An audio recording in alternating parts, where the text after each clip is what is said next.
don't look for the right partner, become the right partner. As much as you're looking for someone, ask yourself, would you date yourself? Welcome to Challenges of a Matchmaker. I am your host, Shai Tesler, and I am excited to have you here. For those who are new to the channel, Challenges of a Matchmaker is a series which we sit down with matchmakers and relationship experts to discuss the challenges behind the work. In every episode, we explore three areas: awareness and coaching, helping people recognize when they actually need guidance, preserving relationship, why new relationships often fail apart, and what does it make to make them last. And the last one is operational, behind the scenes, challenges involved in running a matchmaker business. Today, we are meeting with Nina Connects, founder of Singletons PA, a UK-based Christian matchmaking service for individual, professional ready for marriage. Nina is a certificate matchmaker, a former family law practitioner who now helps individuals to build faith-led, purpose-driven relationships.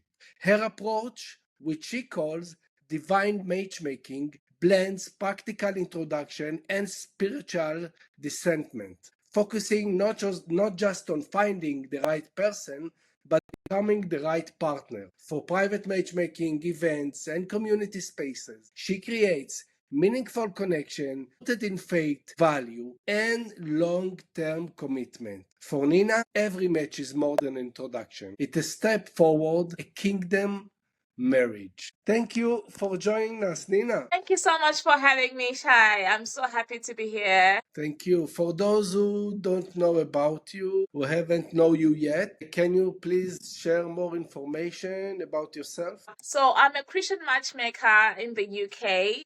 I help Christians find faith-filled relationships and move them to a step closer to a kingdom marriage. So yes, so basically I deal with professionals. Can you tell me more about kingdom marriage? What does it mean? Kingdom marriage, okay. It means my matchmaking is faith-based. So when I say kingdom marriage, encourage marriages between people that share the same faith.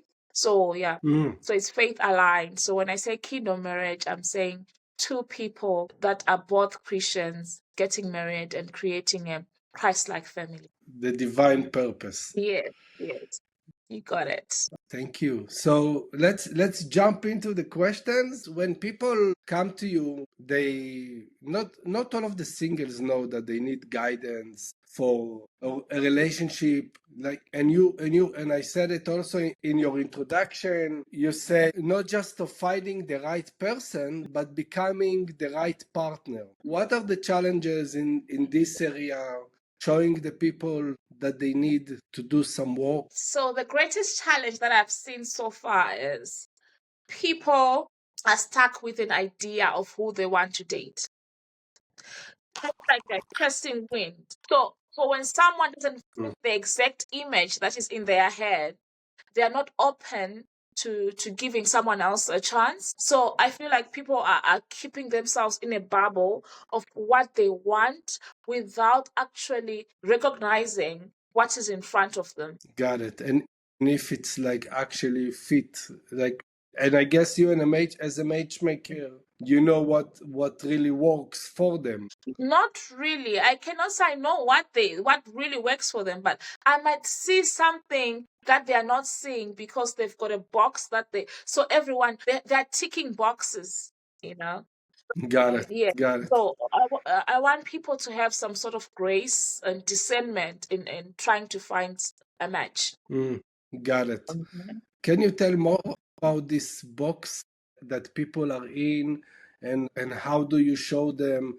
Because I know here in the Western world, we always, we see ads, we see a lot of commercial, when we see all the ideal partner and the things we saw on dating apps, it's not the reality. They're not reflect how a real relationship truly looks like. So how do you help those people, how do you shake them and tell them like this is not the reality?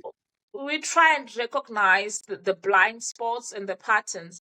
So it starts with a guided conversation where someone has to reflect and to stop overlooking things and start looking at the good in other people, and I like it. stop Yeah, trying to make everyone fit into a certain image, if I make sense. So yeah, we it need definitely makes. Yeah, we need to understand if someone is choosing from clarity or from comfort, because most of the people, they are making their choices from a point of comfort. People need to come out of their comfort Mm. zone and explore new things. Yeah. From a faith perspective, I would say you need to step back and ask yourself, is it my will or God's will? Because people act as if they want what God wants, but at the same time, they are having boxes. God might not want what is in your box. That makes sense. So Yes, yes, you need to ask God to show you people in the way that He sees them. Mhm. that this is part of the process, Mhm. and to trust, because I know it's very hard to be single, Mhm. especially as you say, living in a box, and you put so much high expectation, and it's so hard, it's like almost unrealistic to get them. And being a single, it's like for singles, I remember my experience of being single. Mhm. It's so frustrating, it's so hard, it requires so much energies. Mhm. Mhm. Mhm. That's very Yeah. that is so it involves the renewing of your mind. You need to renew your mind and start seeing things from a different perspective. And yeah, be patient with yourself. And have faith that it will come. Yes, yes. If there is a message, like if people, single people watching this, and you want to tell them something, and you want to give people a message, what, if you have one message to say to a single watching this right now, Mhm. what will you tell? So for me, the key takeaway is don't look for the right partner, become the right. Oh, I like it. Can you elaborate more on this? Yes, so as much as you're looking for someone, ask yourself, would you date yourself? Are you a good person yourself? Are you what you're looking for from someone else? Because it's a two-way street. Yes. Yeah, and it requires a lot of self work Yes, yes. to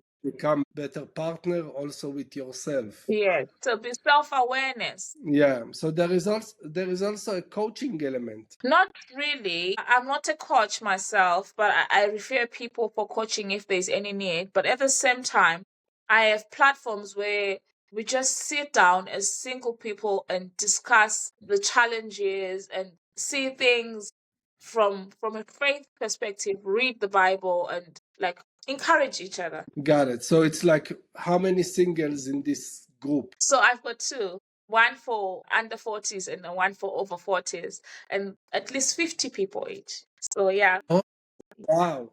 This is a great opportunity for people to see patterns, to see what works, to see what doesn't work. At least some of the things you get to realize you're not alone when people are sharing. And yeah, sometimes it's not just about trying to look for patterns. Sometimes it's a community. You just want to share your experience with other people, which is good. This by itself show that people that are coming are really committed to the process of finding a partner. They are. So what about challenges in, like, people, you introduce the couple, they starting to date. I know there is, when relationship starts, people break up after 1 month, 2 months. There is some barrier that a lot of people not able to cross in that time period. What is your involvement in those stages, and how do you help them succeed and cross this barrier? Okay. So one thing that I want to highlight is my job as a matchmaker is to help people find a match. So I'm not very involved once I've established connection. So once people confirm that, oh, there's a connection, that's when I step back. I'm not very involved once Mm. a match has been established, right? So, but in terms of what you're saying, let's say, for example, I met someone once, they come back a month later, the relationship didn't work out, and then we do it again. and then they come back, the relationship didn't work out. Now that's my job to look at it and see, is this really a pattern? I go for feedback as well.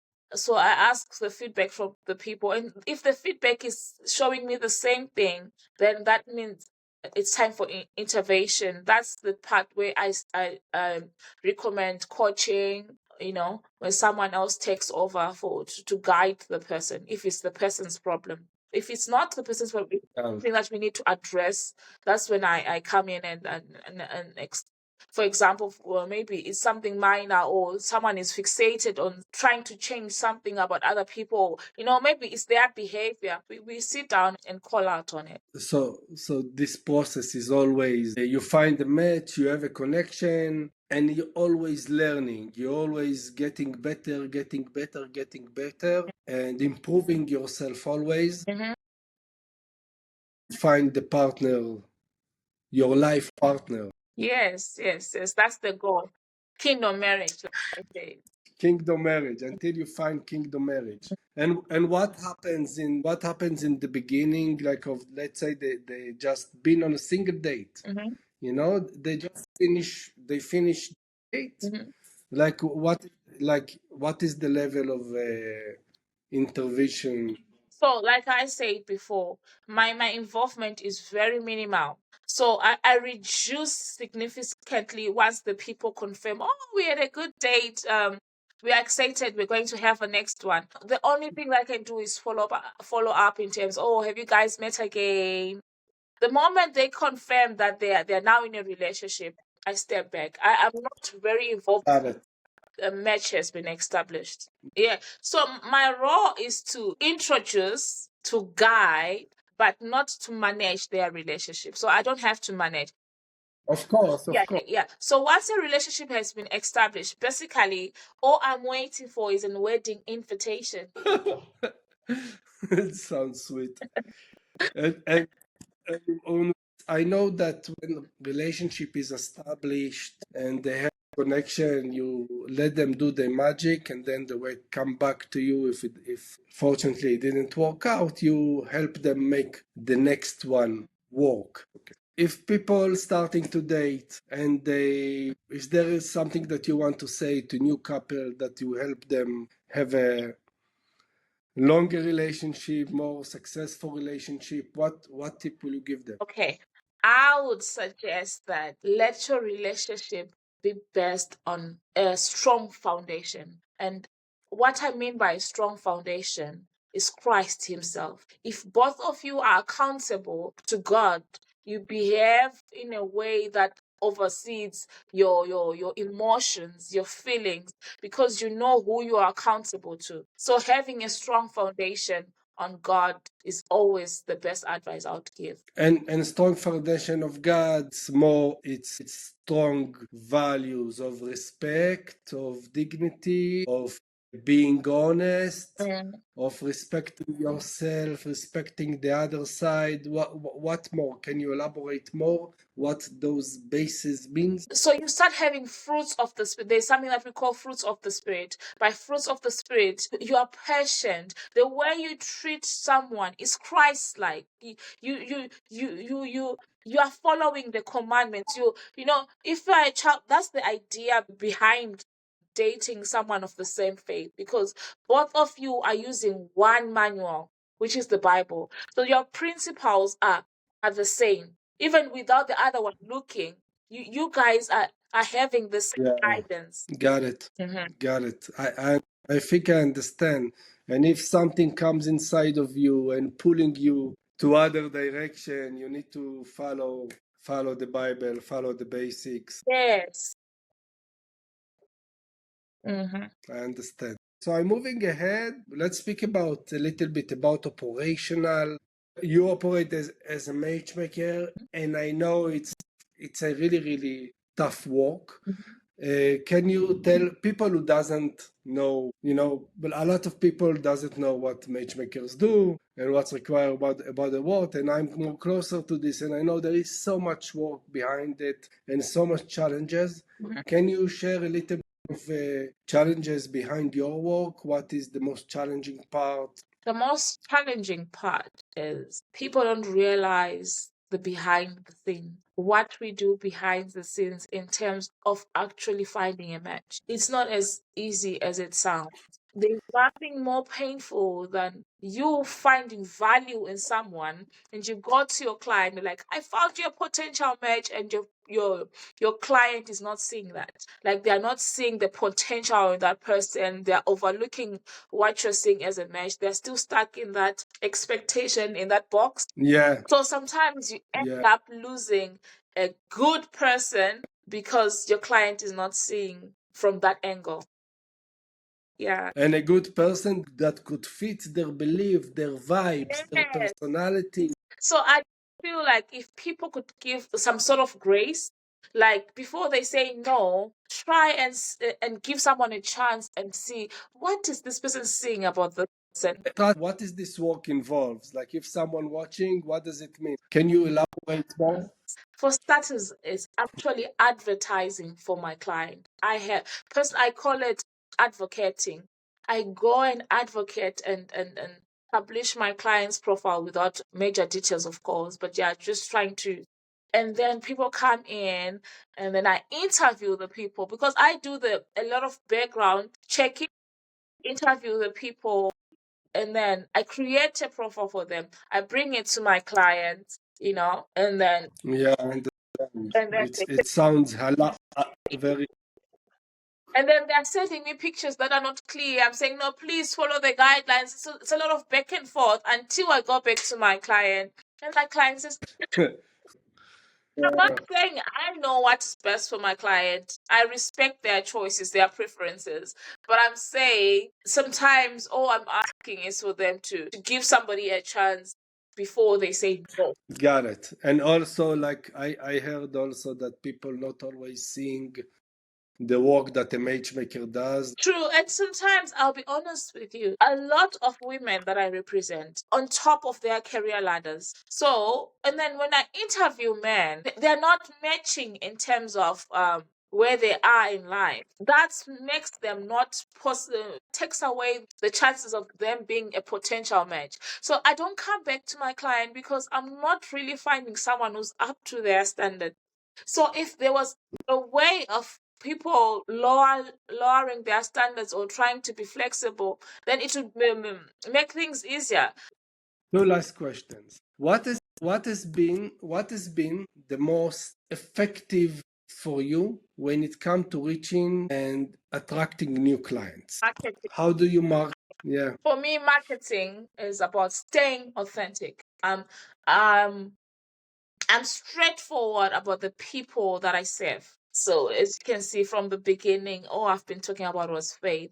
So they have to be Christians. So even when I'm talking, when I'm advertising, when I'm um, headhunting, I'm highlighting Christian men, Christian women, marriage minded. So you can be a Christian but not marriage minded. That ticks off the box because what I'm trying to achieve is people that are at a stage where they are ready to settle down. You need to be ready to settle down and you need to be a Christian. So I just make sure that in all my marketing content, I'm straightforward. I'm not generalizing anything. It's just me saying who I'm out for and who I'm looking for. I'm Got it. general. So if you're being attracted to what I'm saying, it means you're the right person. If I make sense. Got it. Yeah. So if there is one lesson that you learned the hard way of being a matchmaker, and there is a new matchmaker watching the show, can you tell us about this challenge and give tips to others how to resolve it? Okay, so what I'll tell a new matchmaker is stay consistent. It's not as easy as it sounds like you just wake up today and you're a matchmaker and people know you and you have clients. You need to just keep showing up, being honest and be visible. But in terms of something that I learned the hard way is the importance of structure, especially contract. Again?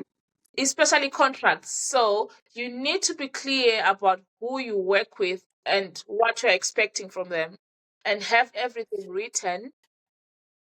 And I've learned that I should work with people within my legal reach, a framework that protects both me and my clients.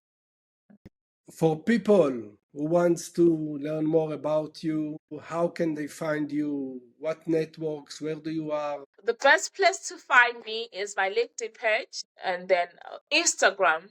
When you go on my Instagram, there's also a link for you to submit a form to book a consultation with me, because everybody that I work with, I have to interview them. So yes, I go through a lot of interviews every day to sometimes you become the discovery, you become the person that I'm looking for, or I have to work for you to find the person you're looking for. I will put your link in the descriptions of this video. Thank you so much All right. for joining us today. I had a good time and yeah, Thank you. it's all right. It was so good having you, Nina. It's all right. Have a good weekend ahead. Thank you so much. Okay, bye bye.